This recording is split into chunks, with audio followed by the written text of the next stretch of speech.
ሰላም እንዴት ናችሁ? ዶክተር ዮናስ ነኝ። ዛሬ ይዤላችሁ የመጣሁት በጣም ብዙ ሰው የራሱ ቤተሰብ ውስጥ እህት፣ ወንድም፣ እናት፣ አባት የአእምሮ ህመም ሲያጋጥማቸው ወይም ያልተለመደ ጸባይ ሲያሳዩ፣ ቤት መዋል ሲጀምሩ ወዘተ የአእምሮ ህመም ሊሆን ይችላል። ባለሙያ ጋር ሄዱ ሲባል ግን አነጋገሩ እኮ ኖርማል ነው እሱ እንደውም እኮ ሰውን ታሳምናለች እሷ እና እንዴት የአእምሮ ህመም ሊሆን ይችላል ይላሉ። እሱን ነው ማብራራላችሁ። የአእምሮ ህክምና ላይ እንግዲህ የሰዎችን ጸባይ፣ ስሜት፣ ሀሳብ ምናምን ኤክስፐርት በሆነ መልኩ እንመለከታለን። ከዛ ውስጥ ሀሳብ የምትለውን ብቻ መዘን ብንወስድ ሁለት አይነት ነገሮችን ነው የምናየው። የመጀመሪያው ሂደት ነው፣ ሁለተኛው ይዘት ነው። ይዘት ምንለው ቶት ኮንቴንት ምንለው ሰዎች ምንድን ነው የሚያስቡት፣ ይዘቱ ምን ይመስላል። ለምሳሌ ራስ ማጥፋት ሀሳብ አላቸው ወይ፣ ሰውን ለመጉዳት ሀሳብ አላቸው ወይ። ከዛ ደግሞ የተዛቡ አስተሳሰቦች አሉ፣ ዴሉዥንስ ምንላቸው። ሰው ይከተለኛል፣ ሊጎዳኝ ነው፣ ይሄ ፐርሴኪተሪ ዴሉዥን እንለዋለን። አንዳንድ ሰዎች ደግሞ ለራሳቸው በጣም የተጋነነ ግምት፣ እኔ በቃ ኃይለኛ ነኝ፣ ከአፍሪካ 3ኛ ከዓለም 1ኛ ነኝ ሲሉ ግራንዲየስ ዴሉዥን እንለዋለን።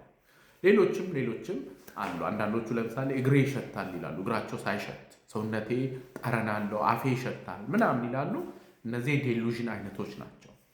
ኦብሰሽንስ ምንላቸው ለምሳሌ ታጠብ እያለ የሚነዘንዝ ሀሳብም የሀሳብ ይዘት ላይ የሚስተዋሉ ችግሮች ናቸው። ሁለተኛው ንጣፍ ደግሞ ፕሮሰስ ነው። ይሄ ሰዎች ሀሳብን እንዴት ነው የሚያመነጩት፣ እንዴት ነው ኦርጋናይዝ የሚያደርጉት፣ እንዴት ነው የሚገልጹት የሚለው ነው። ኖርማል የሚባለው ቀጥተኛ ግብ ያለው የተደራጀ ሲሆን የሰውየው ሀሳብ ፍሎው ኖርማል ነው እንለዋለን። አብኖርማል የተለያዩ ፓተርንስ አሉ። አንዳንዶቹ አላስፈላጊ ዲቴል ያስገባሉ፣ ሲያወሩ ያንዛዙታል፣ ሰርከምስታንሻሊቲ እንለዋለን። አንዳንዶቹ ደግሞ ከአንድ ጉዳይ እያያያዙ ወደ ሌላ ጉዳይ ሄዳሉ። ስለምን እንደሚያወሩ ራሱ ግራ ይገባቸዋል። ታንጀንሻሊቲ ይባላል።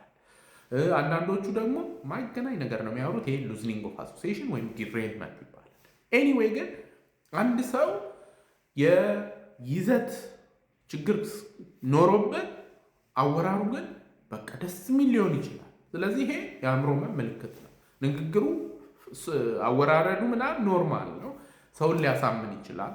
ለምሳሌ አንድ ሰው በቃ ሲአይኤ እየተከታተለኝ ነው ምናምን ቢል ኢትዮጵያ ውስጥ ቀጥታ ይሄ ኖርማል እንዳልሆነ እንረዳለን። ነገር ግን ይኸውልህ ድሮ የሆነ መስሪያ ቤት ነበር ምሳሌ፣ እዛው የሆነ ፋይል ነበር እና የሆኑ ግሩፖች መጥተው እሱን ፋይል ወሰዱ።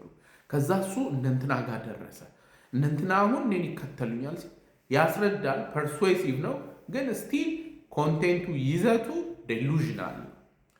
አንዳንድ ለምሳሌ የሴራ ተንታኞችም አይታችሁ ከሆነ ሲናገሩ በቃ ፍሰት ያለው ይመስላል። ፋላሽስ አርጊመንትስ አሉ ሂር ኤንድ ዴር፣ ግን ዋናው ምንድን ነው?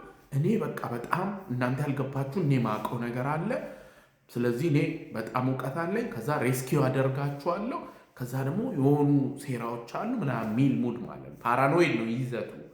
እና ኤኒዌይ ሰዎች እንትናቸው አብኖርማል ከመሰለ በተለይ እንግዲህ ቦተም ላይ የምለው አንድ ሰው ስራ ከተወ፣ ማህበራዊ ህይወቱ ላይ ሸርተት ማለት ከጀመረ፣ ከቤተሰብ ጋር ጊዜ ማያሳልፍ ከሆነ ምናልባት የአእምሮ ህመም ሊሆን ይችላል። አነጋገሩ ደህና ቢሆን ሄዶ ቼክ መደረግ ጥሩ ነው ብዬ አስባለሁ።